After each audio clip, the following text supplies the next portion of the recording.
Ivan Weichert to lead us in the Pledge of Allegiance this morning. I pledge allegiance to the flag of the United States of America and to the republic for which it stands, one nation, under God, indivisible, with liberty and justice for all.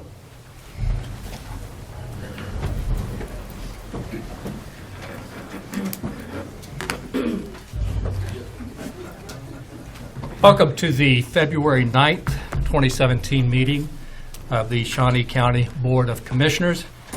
My name is Bob Archer. I currently serve as chair of the commission and represent District 3 alongside Commissioner Shelley Bueller, who represents District 1, and Commissioner Kevin Cook, who represents District 2. Good morning, everybody. Good morning. First item, please. First item is item 1, proclamations presentation. Recognition of Darren Tolan, sports supervisor and recipient of the Sports Branch Professional Award from the Kansas Recreation and Parks Association. Commissioners, John Knight, Parks and Recreation. As you recall, I was down here at a previous county commission meeting, and I spoke about several awards that we received down at the statewide Kansas Recreation and Park Association conference. I was down here earlier. Said there was one of the awards, and that's what we're here for today. One of those awards, miscommunication, and if you talk to my staff, it was probably on the common culprit on miscommunication is usually John Knight, but anyway, and you guys would agree with that apparently by the way you're nodding. Here with me today is Erica DeVore, who is the executive director of Kansas Recreation and Park Association, and she's here to make the formal presentation so that Darren gets the just recognition that he deserves. Erica?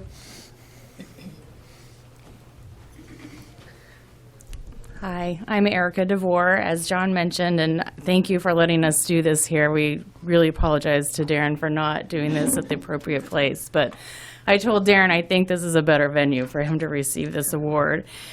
This is the Outstanding Sports Professional Award, and this award is given to the recreation professional who has given outstanding service in the past year to the community, the organization, or the profession as a whole. Darren's application included the high number of complaints about rainouts for softball and baseball games in the community as a huge problem for the Shawnee County Parks and Rec. Through Darren's leadership, organizational skills, innovation, and commitment to service, he has reduced rainouts for softball and baseball games through scheduling changes, rebuilding fields, replacing surface on fields, and the addition of a new softball field. With all these new changes, they only had one rainout day out of the 16 possible, a huge reduction, which is a big deal to the service of our community. Darren's efforts to serve the community were appreciated by all the leagues, the parents, and the players.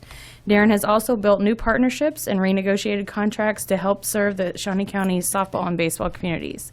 So we are proud to give this year's Outstanding Sports Professional Award to Darren Tolan.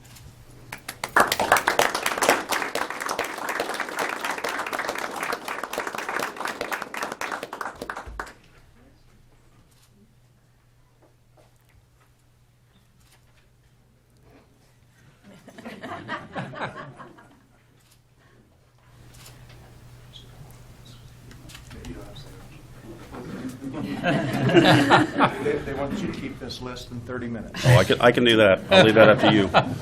I just want to thank everybody. It's humbling to accept this award.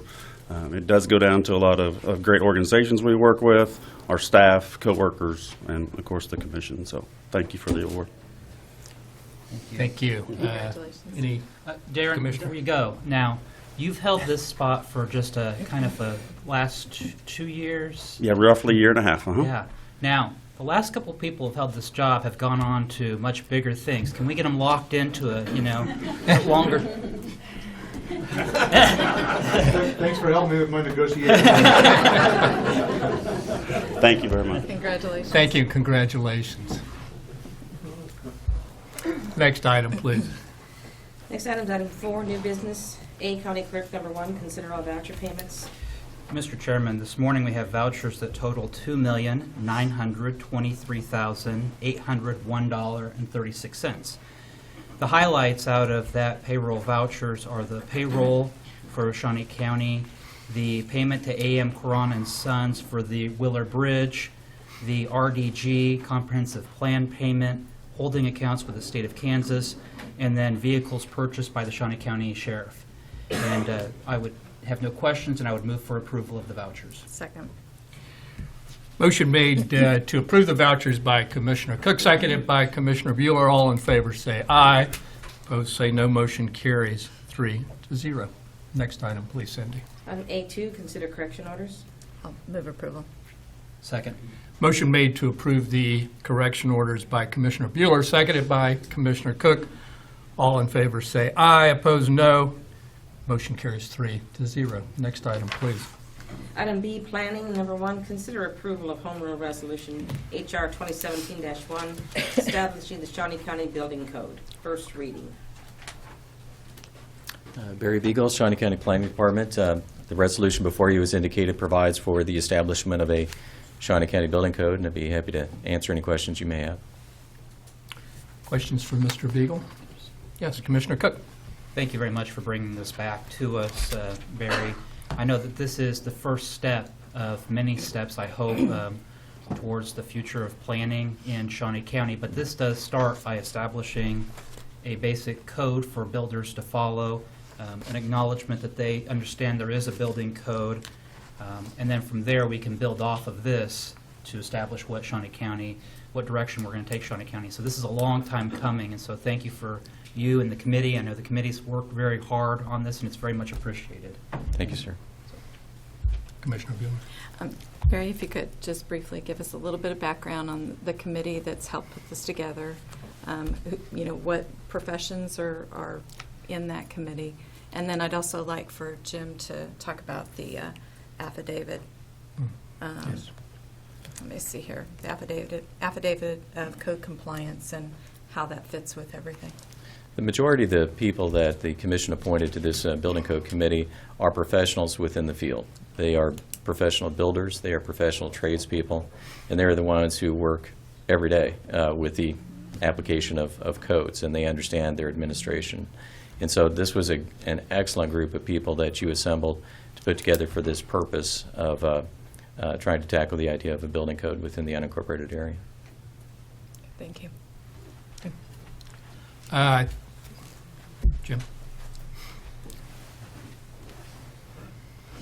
Good morning, Commissioners. Jim Krause, Shawnee County Councilor. The affidavit, the intent behind the affidavit is to integrate that affidavit in with the normal permitting, the existing permitting process that we already have, so that the applicant for the permit will sign an acknowledgement that there is a Shawnee County Building Code, so that if there are issues, problems later on down the road that might be related to failure to follow the code, there is a clear record that that applicant acknowledged receipt and knowledge of the existence of the code. So that would take away any dispute that a private owner may have with a builder, take away that step of trying to prove that the builder knew or didn't know whether there was a code. Hope that explains it. Any other questions for Thank you. Mr. Crowe? I think some people wanted to make some public comment. Please step forward.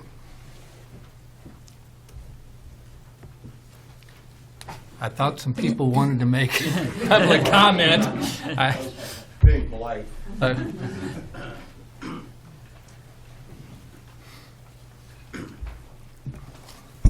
Thank you, County Commissioners. I have a client that is absolutely opposed to this, so I'm going on record in opposition to this home rule resolution. One of the things that concerns me when this came up was the speed at which it came up during the holidays, and now it's being brought back. And besides that, I don't hear a public outcry in the news media. I don't have people calling me. I don't know of other lawyers that are being called about problems with a lack of code per se in unincorporated areas of the county. I also want to go on record and remind you how large this county is in square miles. Outside the city of Topeka, which can't seem to enforce its own codes, which is about 64 square miles, we have approximately 490 square miles of unincorporated area in this county. So it's a very large area. Additionally, approximately, as I was told, I'm going off memory here, about 190,000 acres are agricultural, which has its own set of issues, but rather than dwell on them, one of the things that I was looking at, and I'm not critiquing anybody in the room about this, but the affidavit of code compliance, when somebody takes out a permit, are they taking this, are they going to fill out this affidavit per trade? If you have a plumber come out, is he going to fill one of these out? Or is the homeowner going to fill it out, which is probably likely? Or you may have a general contractor. And I'm not sure how many of these affidavits you need per property. Perhaps one if it's a general, but some people try to act as their own generals, and so they'll have various people performing work. They're basically acknowledging they understand the code as a homeowner. They're certainly not the professional builder, as a rule. So I'm just raising, possible concerns that may show up later. Now, I'm not saying that on face this is a bad affidavit. It's not. I'm simply pointing out that down the road I can just hear these various arguments from different people. Well, he said, she said, you signed the affidavit, but you weren't a builder, you weren't licensed, things like that. Now, I did talk to, because of the quickness of this, I did go to a meeting the other day, which I had to get a new address late in the afternoon to show up. And they were very kind and allowed people to speak. And I did speak to one of the contractors afterward, and I'll just leave names out of this.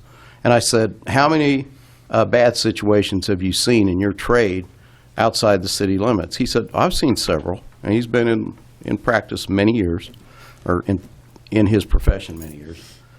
And he told me of a situation where the sinks were unvented, which of course would cause them not to drain properly, and that this had happened about 5 years ago. I said, okay. And so have you seen these problems in the city of Topeka? He said, oh, yeah. So, I'm looking at this outcry to do this, which I don't see as an outcry. And I'm also wondering, because of a comment by Commissioner Cook now, where does this lead to? So is this just the first of, now we're going to become the nanny state in Shawnee County, and we're going to make sure that everybody, goes and I mean, where are we going with this? If you pass this, which I oppose, it sounds like, from what I just heard, that this is just the first of many steps to regulate people outside the city limits. And I'm not sure that it's necessary, and I'm not sure that we need to go down further steps of hiring inspectors or working with an interlocal agreement with the city, which I heard at the meeting the other day, to enforce the codes that you would be passing if you do this. And I'm going, okay, I've got an organization in the city of Topeka that, as I observe it, can't seem to enforce its own code enforcement rules on slumlords, make them hire licensed plumbers to fix drains that weren't working for 6 months, to fix furnaces that were red tagged, and get licensed HVAC people in there instead of appliance operators. Things like that that I personally have observed. And I'm going, where are we going with this? Because I'm not even seeing the fix inside the city limits about some of the problems. And I'm not talking about these gentlemen in this room. I'm talking about other property owners, people that do it for a living as landlords, people that are not, in my estimation, from what I've observed, following codes even now. Not just maintenance codes, not just exterior codes, but they're not even following the rules about licensed plumbers, licensed HVAC people, and I'm seeing code at times say it's not a big deal to them. And I'm going, are you kidding me? These are already on the books. So, yes, I am going a little bit far afield on this because I'm simply pointing out and illustrating just because you pass a code does not mean it's going to be enforced. And in fact, there may not even be a public outcry to do this, and I don't believe there is, or I would have seen it in the news media. I would have seen news stories about it, and I would have seen it with regularity. So I do oppose this, and on behalf of a client, and also I'm just going on the record, I do oppose it. Thank you. Thank you for your comments. Commissioner Cook? Just to respond briefly, and I know this is a first reading of the proposed resolution, but during my time as a commissioner, I've had many occasions to have homeowners that have come with issues between electrical, plumbing, foundation, drainage, all of which were issues that as a commissioner I could offer no remedy to. The mere fact that Shawnee County had no building code, had no enforceability, there was nothing as a commissioner for me to do but to explain to them that their cause of action was to go against whoever had built their house, but they had a burden to show that there had been a violation of some kind. This establishes one step in that link for the homeowner to say that there is a minimum standard that a homeowner has to have assurance that their builder is going to comply with. Now, as to where this leads, perhaps there might be the time for a discussion of an interlocal agreement with the city of Topeka to put back together a planning department, to have a joint county-city planning department.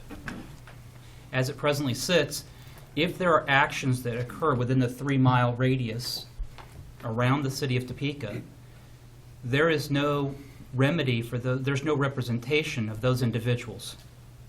We represent them as county commissioners, yet we have no standing with the city of Topeka. The city council member does not represent them because they're not live in their district. So when there are planning actions that occur within that area, we have individuals that are left without any representation. And that is an issue that must be addressed at some point by this community. Now, will that happen next year, 10 years? That's not what's before us today. The only thing that's before us today is to establish for the homeowner an assurance that their contractor, the builder, understands that there is a minimum standard that must be complied with. So it's a first step. And where it leads from there, I don't know. A nanny state, that might be a bit much. So thank you, Commissioner. Commissioner Bueller? Just one clarification, and correct me if I'm wrong, Barry, but agriculture is exempt. Yes, that is correct. As a matter of fact, today by practice, there is an affidavit that a farmer would bring in with regard to any type of agricultural structure. They would fill it out with our office upon confirmation that there's an on-site agricultural use. We say, well, good luck with your project, and that's it. There's no building permit. Thank you. Any other public comment? I didn't come here to speak today, but on your planning, I'm just going through exactly what you're talking about on the city, county, back and forth, and I'd encourage to look at that going back together. I think it'd be a lot easier for the landowner to work with one group.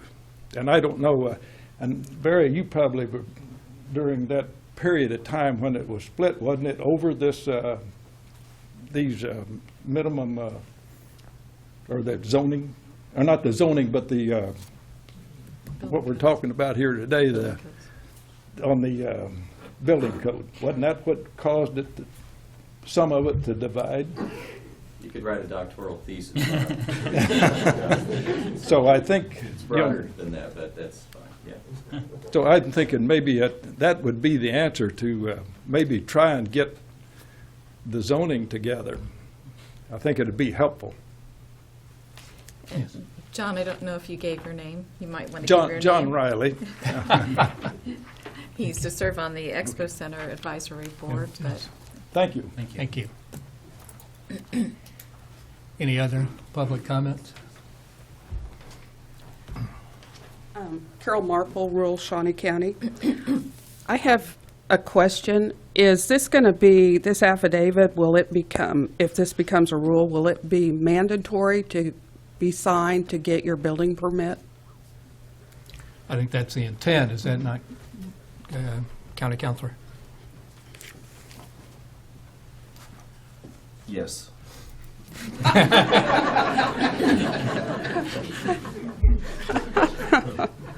So if someone comes in and says, I want a building permit and I'm not going to sign this affidavit, they get no building permit. That would Correct. be the intent. But if they go ahead and build, what is the ramifications of that?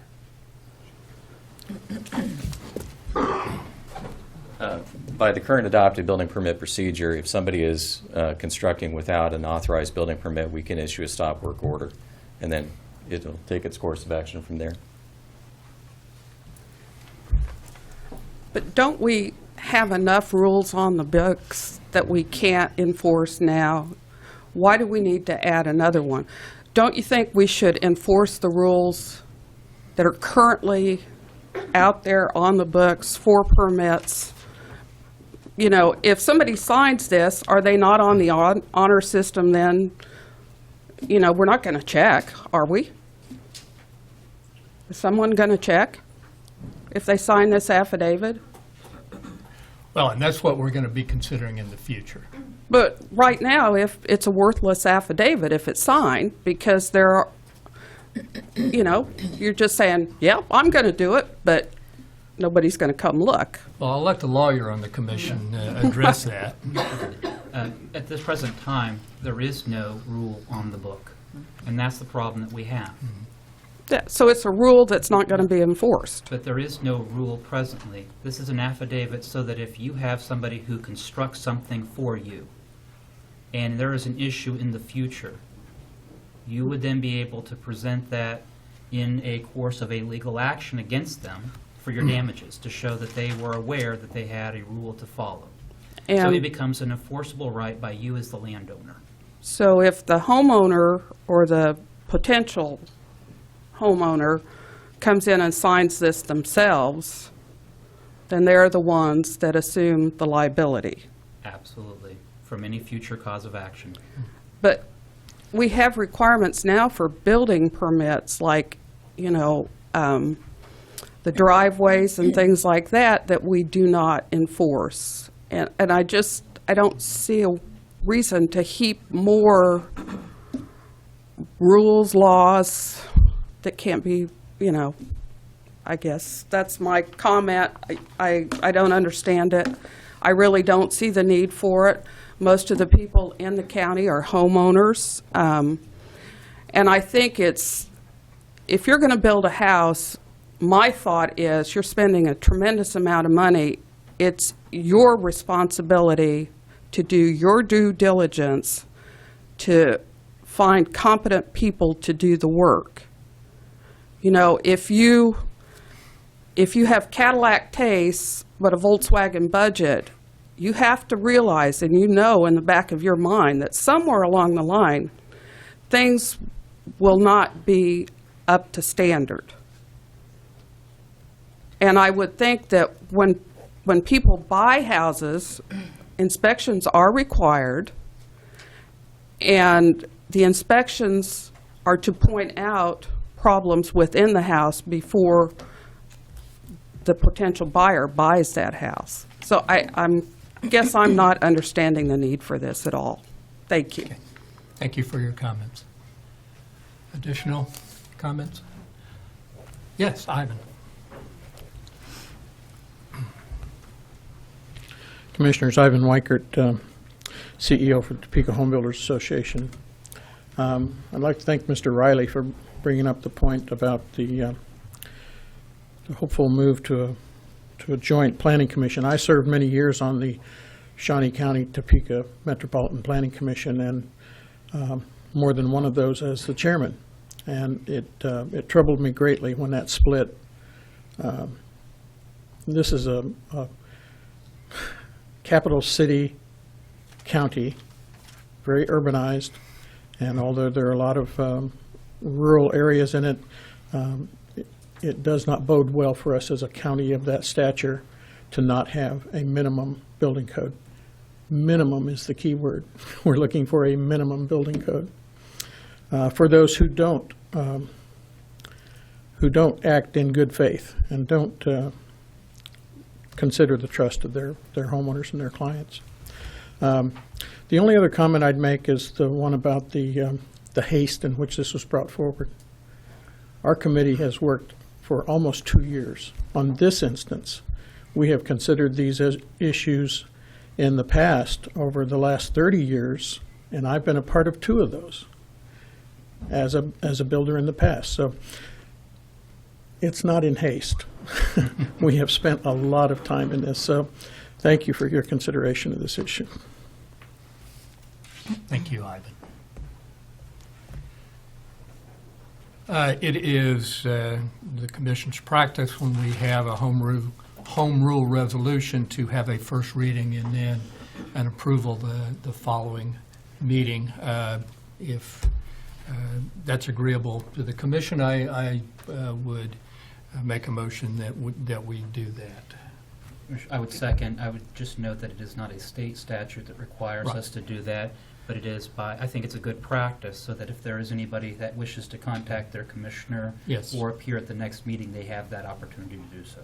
Yes, I totally agree, and I think consolidation of planning departments is an admirable goal, but it would require a tremendous amount of work and coordination. But I'll have to think about whether I want to champion that effort, or you would, Commissioner Cook. Commissioner Bueller's also on she's must not leave anybody out. Well, let's remember, we're still working on the comprehensive plan for unincorporated Shawnee County first. So, as Ivan mentioned, these issues have been in the works for a number of years, so Okay. little by little. All right, thank you. Motion made to consider the homeroom resolution at the next meeting on Monday, made by Commissioner Archer, seconded by Commissioner Cook. All in favor say aye, opposed no. Motion carries 3-0. And thank you again, all. Next item, please. Item C, County Councilor, number 1, consider authorization and execution of contract C44-2017 with Harvesters, the Community Food Network, amending contract C409-2016 to provide certain specified social services, deleting paragraph 19 of contract C409-2016 to remove the financial administrator and the county councilor as ex officio members of their board.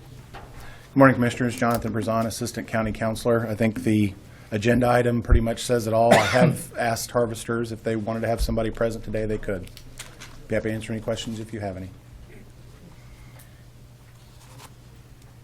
Any comments?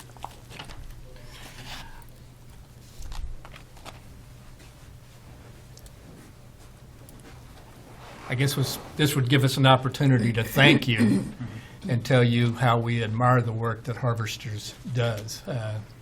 So anyway, go right ahead. Well, thank you very much. I feel privileged to be a part of the organization and do the work that we do, so thank you. I really wanted to be here to also express our appreciation for the funding. It will provide 30,000 meals to Shawnee County residents. The issue that we're talking about has to do with exactly that, the ex officio board members, and Harvesters Board is an elected board. They are required to contribute a significant amount of hours towards the strategic plan, and so ex officio board members are just, not a part of the organization's planning, and so that's our issue. I don't know if you have any questions of me. And just very thankful for the harvesters, the work they do, also the work they do with the youth, the children of Shawnee County. Thank you. I might just mention, I had a conversation with Jim. I haven't had a conversation with Jonathan, but some of this language is in some of our bigger contracts for social services, right? Yeah. And so, as in with Vallejo, because they're our mental health provider, and we do have the opportunity to be on that board. But I don't think that language is necessary for this, so I'll move approval of the contract. Second. Motion made to approve the contract by Commissioner Bueller, seconded by Commissioner Cook. All in favor say aye. Opposed say no. Motion carries 3-0. Next item, please. Item D, Expositor number 1, consider authorization and execution of contract C45-2017 with Bull Mastiffs 2018, represented by Vicki Allenbrand, and the Expo Center SMG for use of Domer Arena for a Bull Mastiff Dog Show barn hunt on September 24th, 2018. Good morning, Commissioners. Les Crooks, Kansas Expo Center. This is a renewal contract for a client in good standing to host their event at the Domer Arena in September of 2018. Questions for Les? And I'll make a motion to approve the contract. Second. Motion made to approve the contract by Commissioner Archer, seconded by Commissioner Bueller. All in favor say aye. Opposed say no. Motion carries 3-0. Thank Thanks you. for being here. Next item, please. Item E, Health Department number 1, consider approval of request for out-of-state travel for 2 Health Department WIC staff members to attend the National WIC Education Conference on April 2nd through the 5th at a cost of $4,356. Good morning, Commissioners. Linda Oaks from the Health Department. This is an annual conference that we like to send staff to.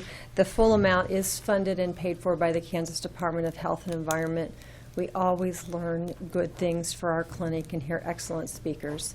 And I'd be happy to answer any questions. Questions or comments for Linda? I would move for approval. I'll second. Motion made to approve by Commissioner Cook, seconded by Commissioner Bueller. All in favor say aye. Opposed no. Motion carries 3-0. Thank you very much. Next item, please. Item F, Parks and Recreation number 1, consider authorization and execution of contract C46-2017 through C49-2017 with Tri-County Drainage District, Minokan Township, Michigan Township, and the Kansas Department of Transportation for treatment of noxious weeds with a cost recovery rate of 100%. Commissioners, John Knight, Parks and Recreation again. This is 4 contracts for treating these entities' noxious weeds issues, should they have any. Be happy to answer any question you may have. If you have some really detailed questions, John Boyd is here too. He was. There he is. He was ducking down behind Betty. John Boyd is here as well, could answer some detailed questions if you have them. Okay. Are there questions about the contracts? I would move for approval. I'll second. Motion made to approve the contracts by Commissioner Cook, seconded by Commissioner Bueller. All in favor say aye. Opposed no. Motion carries 3-0. Thank you, John. Thank you, Commissioner. Next item, please, Cindy. Item G, Audit Finance number 1, consider approval of request to post and fill a deputy financial administrator position and any positions that might result from filling this position at an annual salary including benefits of $76,201. Good morning, Betty Greiner, Director of Administrative Services. Our current Deputy Financial Administrator is transferring to another department within the county. This position is essential for the financial operations of the county. Therefore, I'm asking to advertise and fill this position. Based on the CBIZ compensation study, the minimum annual salary, including benefits, is $76,201. So I'm asking for your approval. I'll move to approve. Second. Motion made to approve by Commissioner Archer, seconded by Commissioner Bueller. All in favor say aye. Opposed no. Motion carries 3-0. Thank you, Betty. Next item, please. Item 5, Administrative Communications.